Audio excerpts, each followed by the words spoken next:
Great to have everyone back here on Trump Tower on this very fateful day, 10 years later. A lot has happened since then, and we're here to announce something pretty special. We've been working for a long time trying to deliver for the American people, for doing something unique for people who'd been underserved. And today we're here to introduce Trump Mobile.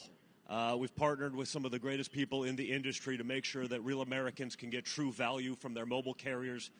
A big part of what we've done right now in the world has been focused on technology for people who have been underserved, whether that's been in crypto or anything else. But one of the places where we felt there was lackluster performance was in the mobile industry. And so with Trump Mobile, we're going to be introducing an entire package of products that people can come, they can get telemedicine on their phone for one flat monthly fee, roadside assistance in their cars, unlimited texting to 100 countries around the world, and we've partnered with some of the best to really bring something unique to the American people. So